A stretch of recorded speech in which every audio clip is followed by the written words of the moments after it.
I'm going to get to the details, the nitty-gritty of this episode later on in the video. So stick around for that, because the details are really cool. The details of this episode are really cool, really awesome. There were sprinkles of this kind of stuff hinted early on the season, but wow. Like, let's just take a moment to recognize how good this episode was of Kimetsu no Yaiba Demon Slayer.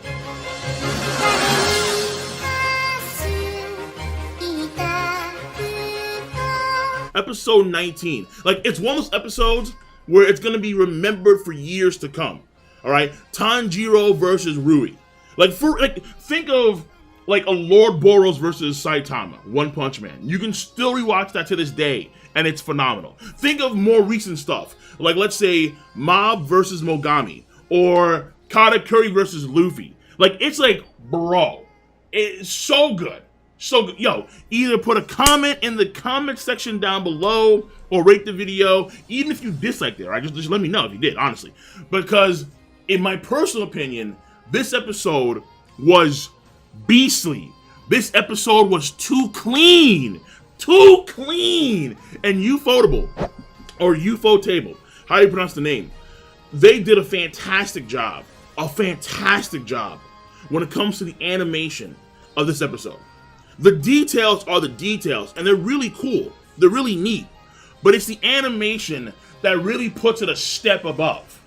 Like, when I think about it now, when you think of a show like One Punch Man, compare season 1 to season 2. Season 2, not so hot compared to season 1, simply because the animation of season 1 was so stupendous compared to season 2. Animation clearly matters. And my God, ufotable have been kicking some serious ass when it comes to Kimetsu no Yaiba. Like, no joke, no lie.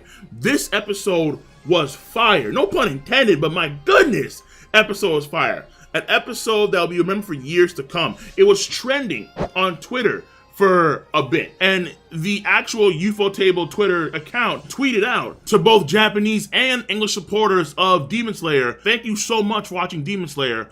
We are happy you're interested in our animation movies. See you next weekend." And then they show you various clips of episode 19 of Demon Slayer, the episode that aired last night. Again, an episode that'll be remembered for years to come, especially by fans of the Demon Slayer anime. Now, granted, the Demon Slayer anime is, for the most part, basic shonen. It does do some elements very, very well. The main character, I think, is actually a very clean, cool character, but in the sense of just his character. Like, his character is so pure, in a sense, and I do enjoy the element of the show. The supporting cast of characters, I like Inosuke a lot more than Zenitsu, but the supporting cast, I would say, does need some work here or there, but clearly there's a lot more to come in the future for the supporting cast of characters. It's only episode 19, and the entire season is slated for around 26 episodes. It may not be that outstanding from a character standpoint, or from a world building standpoint, but it's the animation that takes it 15 pegs above the rest, 15 tiers above the rest. Damn. The last scene, the combo move with Nezuko and Tanjiro, where it was almost like lava. It was crazy. Like, it was from fire to like a lava combo. It was like a lava ring. Rui's head goes flying. You have like the blood splatter droplets in like the lava ring. Bro, what? It was too good. It was just too good. Like, phenomenal. Phenomenal animation. Oh my God. And then even before that, when this dude Tanjiro was doing the rush, when he was doing the final technique of the water style, and he was going in there with the water dragon, that was cool. When this man was rotating like he was a member of the Hyuga clan, that was cool as all hell. The water dragon becomes a fire dragon. That was epic. Like, is it fire or is it lava? I'm not too sure, but it was epic. It was epic, son. Became a fire dragon. Man did a charge, cutting through all of Rui's strings. And mind you, his sword is barely any blade. So imagine if he could do this with a full sword, like an actual full blade. Oh, God damn. Like, is it a bigger dragon? More fire? Dude, the episode was crazy. The episode was actually genuinely, just thinking about it. Like, that's what I'm saying. When you think back on this episode, it gives you goosebumps. It gives you chills. Like, god damn. Like, this man Tanjiro just went in there hard as all hell. And this guy Rui, sick and sadistic when it comes to the notion of family. And then you have Nezuko coming in there. She's asleep. Mom's like, nah, your brother's gonna die. It's time. Awaken the blood demon art. Like, what? Bro. Oh, man. For years to come. Genuinely, for years to come, this episode will be remembered. Oh, just goosebumps. So let's get to the details, because the details are actually pretty cool in and of itself. There is, at the beginning of the episode, because it doesn't start off like crazy epic. Like, honestly, it's pretty epic the moment Nezuko hops in there, takes the attack of Rui, and then Tanjiro's trying to like put her back together because her wrist almost falls off. Then Rui takes out his older sister, quote-unquote older sister. And then you see the dynamic of family. And that is the key component of this episode, family. And how that dynamic essentially strengthens Tanjiro, while you can say it almost weakens Rui.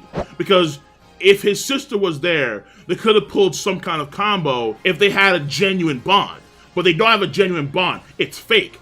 They just have tasks. They have roles. You have the father, the mother, and the older siblings. And that's it. And then in his mind, they have to play certain roles, and those roles are backed up by fear, because he's one of the 12 Kizuki. But in Tanjiro's case, that family bond is pure. That family bond is strong. Even in death or near death, that family bond still maintains its strength. It's the combo of Nezuko's newly awakened blood demon art, and it is the final attack of the Hinokami style that Tanjiro did, which was able to overcome Rui at the end of the episode and decapitate him. And that, again, that fire ring, that lava ring, oh man, dude. So, the details.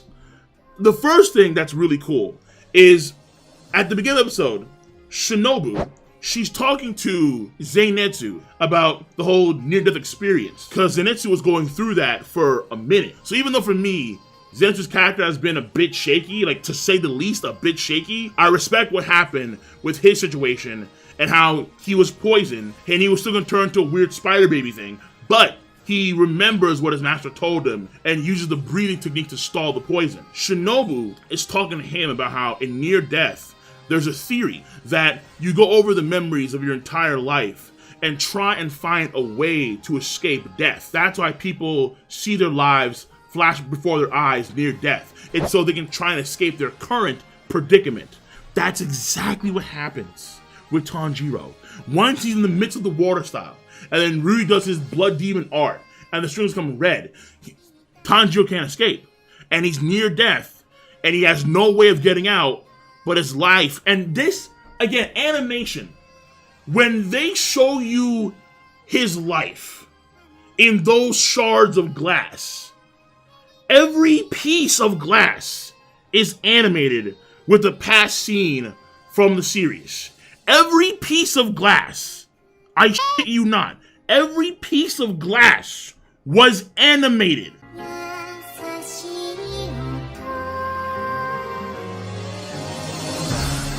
Ufotable, like what is going on? What is going on with this studio? God damn. Strong, way too strong. Probably one of the best scenes in the entire episode. Just seeing the light flash before his eyes, and then just, oh man, the shards. And also, I got to say this too before I forget. The OST. The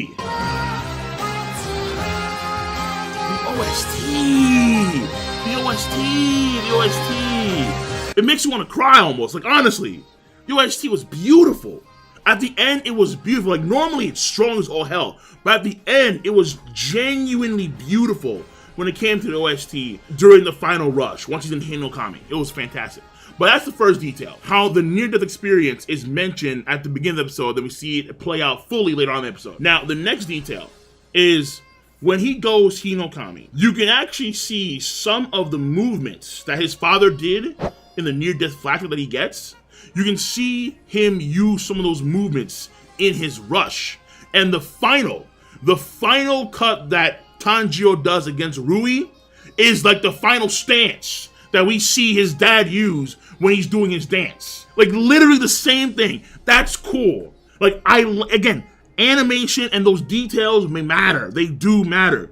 So the dance that we see the father do in the flashback near death is what we see at the end when Tanjiro finally hits Rui's neck, and that was cool too. When the combustion goes through, like before he cuts off Rui's neck, when the combustion goes through Rui's neck, that was cool. Oh, that was nasty. Again, too clean. Like, I don't know, like ufotable, bro. Yeah. That was too clean. That was way too clear. Loved it. Loved it. Another detail, the whole element of fire does seem a bit crazy. Like, where this come from? Like, it came almost out of nowhere. But no. This is something that was alluded to in episode 5. In episode 5, when Haganazuka, the guy with the weird clown mask, when he comes to talk to Tanjiro, he says to Tanjiro, he notices that Tanjiro is a child of brightness. And Tanjiro is confused by that. Like, what do you mean, like, a child of brightness? And then he points to his hair and his eyes, how they have a reddish tinge or a reddish hue to them. And this indicates that his family has worked with fire. So his family worked with fire, mainly his dad, and that is a very lucky thing. And in fact, Haganazuka was expecting Tanjiro's blade to turn bright red, but it turned black.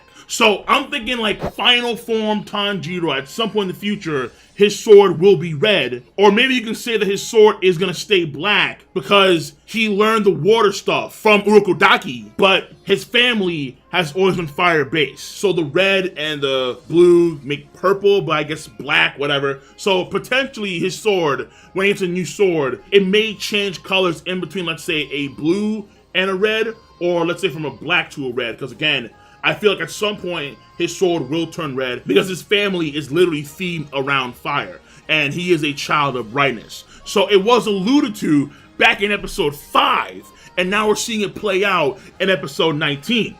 Again, that's boss. That's pretty damn cool. And then finally, the last detail I want to get to, which shows you the difference here when it comes to family elements. The one that ultimately gives Tanjiro the strength to push forward is his father. And recalling what his father did. And by doing that, he's able to overcome the situation with Rui. Along with his sister, Nezuko.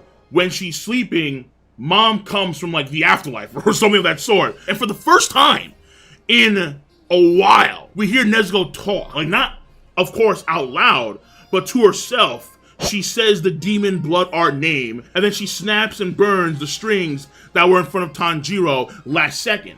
So for the first time in a minute, we hear Nezuko talk. And note how when she does her blood demon art, Tanjiro is able to blast through the flames unharmed. Unharmed. Again, it's showing you that family dynamic here. In the case of Rui's family, his spider family, they're not a genuine family. They just play roles. So the mother would much rather die rather than try and assist Rui. The father is like some kind of weird spider berserker. The older sibling was doing his own thing, nowhere near Rui for protection. He was just doing his own thing, manipulating folks and turning them into like spider babies. That was it. And then the older sister couldn't really fathom helping Rui unless he commanded her to do so, which he did after he cut her into pieces and she reassembled. So you see how Rui attacked his older sister, how she was cut into pieces, and how she ran away in fear because their relationship, their bond, quote-unquote bond, is based on fear. But in the case of Nezuko and Tanjiro, that is a genuine family bond, and the fire that Nezuko uses to ignite the blood that doesn't hurt Tanjiro at all, where Rui could cut his sister into pieces. Tanjiro is not hurt by the fire. Blast through, combination, lava ring. Honestly, bro, yeah. This episode deserved the video. Like, minimum, deserved the video. Maybe, honestly, the entire show deserves just a genuine, good old 3-hour stream. Just talking about how good Demon Slayer, Kimetsu no Yaiba, has been. Again, it has faults. It absolutely has faults. No show is perfect, but episode 19 of Demon Slayer, once again, genuinely speaking, will be an episode that folks will remember for years to come. A show can be brought to the next level simply by the quality of the animation alone, or it can be brought down. And I look at One Punch Man season 2 compared to season 1, and you can say that for sure. It was definitely a few steps down, a few tiers down, season 2 compared to season 1. My main hope for Yaiba in the future is to maintain the quality of animation for the remainder of this season and the following seasons to come. I don't want any other company working on Yaiba other than Ufotable. I don't want any other company but them. And all in all, people, this episode, for me, was a 10 out of 10. A straight up 10 out of 10. So that's it, guys. I'm going to catch you guys and gals later. Let me know your stance on this episode of Kimetsu no Yaiba. Be sure to rate the video.